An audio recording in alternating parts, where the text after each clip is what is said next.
നമസ്കാരം. മലയാളി വാർത്തയിലേക്ക് സ്വാഗതം. കേരളത്തിൽ താപനില ക്രമാതീതമായി ഉയരാനുള്ള വലിയ സാധ്യതയാണ് ഇനി മുന്നിലുള്ളത്.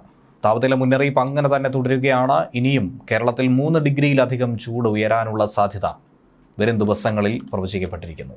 ഒറ്റപ്പെട്ട ഇടങ്ങളിൽ സാധാരണ ലഭിക്കുന്നതിനേക്കാൾ 2 ഡിഗ്രി സെൽഷ്യസ് മുതൽ 3 ഡിഗ്രി സെൽഷ്യസ് വരെ താപനില ഉയരാൻ സാധ്യതയുണ്ടെന്നാണ് കേന്ദ്ര കാലാവസ്ഥാ വകുപ്പിന്റെ മുന്നറിയിപ്പ്.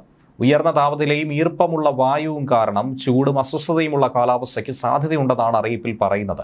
സംസ്ഥാനത്ത് ഉയർന്ന ചൂട് റിപ്പോർട്ട് ചെയ്യപ്പെടുന്ന സാഹചര്യത്തിൽ പൊതുജനങ്ങൾക്ക് വേണ്ടി സംസ്ഥാന ദുരന്ത നിവാരണ അതോറിറ്റി ജാഗ്രതാ നിർദ്ദേശങ്ങളും പുറപ്പെടുവിച്ചിട്ടുണ്ട്. ഉയർന്ന ചൂട്, സൂര്യാഘാതം, സൂര്യതപം, നിർജ്ജലീകരണം തുടങ്ങി നിരവധി ഗുരുതരമായ ആരോഗ്യ പ്രശ്നങ്ങൾക്ക് കാരണമാകും. അതുകൊണ്ട് പൊതുജനങ്ങൾ കൃത്യമായി നിർദ്ദേശങ്ങളൊക്കെ പാലിക്കുക. അതിൽ ഏറ്റവും പ്രധാനപ്പെട്ടത് പകൽ സമയത്ത് നേരിട്ട് ചൂടേൽക്കാതിരിക്കാൻ 11 മണി മുതൽ 3 മണി വരെയുള്ള സമയത്ത് തുടർച്ചയായി സൂര്യപ്രകാശം ഏൽക്കുന്നത് ഒഴിവാക്കുക.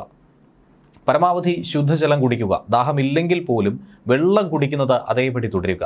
നിർജ്ജലീകരണം ഉണ്ടാകുന്ന മദ്യം, കാപ്പി, ചായ, കാർബണേറ്റഡ് ശീതള പാനീയങ്ങൾ തുടങ്ങിയവ ഒക്കെ തന്നെ പകൽ സമയത്ത് ഒഴിവാക്കുക. അയഞ്ഞ ഇളം നിറത്തിലുള്ള കോട്ടൺ വസ്ത്രങ്ങളാണ് ധരിക്കേണ്ടത്. പുറത്തിറങ്ങുമ്പോൾ പാദരക്ഷകൾ ധരിക്കുക. കുടയോ തൊപ്പിയോ ഉപയോഗിക്കുന്നത് ഉചിതം. പഴങ്ങളും പച്ചക്കറികളും ധാരാളമായി കഴിക്കുക. ORS ലായനി, സംഭാരം തുടങ്ങിയവയുടെ ഉപയോഗവും കൂടുതൽ കഴിക്കാനായി നോക്കുക. മാർക്കറ്റുകൾ, കെട്ടിടങ്ങൾ, മാലിന്യശേഖരണ നിക്ഷേപ കേന്ദ്രങ്ങൾ തുടങ്ങിയ ഇടങ്ങളിൽ തീപിടുത്തത്തിനുള്ള സാധ്യത കൂടുതലാണ്. ഫയർ ഓഡിറ്റ് നടത്തി കൃത്യമായ സുരക്ഷാ മുൻകരുതൽ സ്വീകരിക്കുക.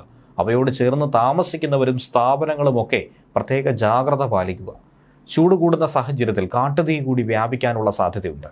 വനമേഖലയോട് ചേർന്ന് താമസിക്കുന്നവരും വിനോദസഞ്ചാരികളും പ്രത്യേകം ജാഗ്രത പാലിക്കുക. കാട്ടുതീ ഉണ്ടാകാനുള്ള സാഹചര്യങ്ങൾ ഒഴിവാക്കി വനം വകുപ്പിന്റെ നിർദ്ദേശങ്ങൾ എന്തൊക്കെ ലഭിക്കുന്നോ അതൊക്കെ കൃത്യമായി പാലിക്കുക. വിദ്യാഭ്യാസ സ്ഥാപനങ്ങളിൽ വിദ്യാർത്ഥികൾക്ക് ശുദ്ധമായ കുടിവെള്ളം ഉറപ്പാക്കേണ്ടതും ക്ലാസ് മുറികളിൽ വായു സഞ്ചാരം ഉറപ്പാക്കേണ്ടതുമാണ്. ന്യൂസ് ഡെസ്ക് മലയാളി വാർത്ത.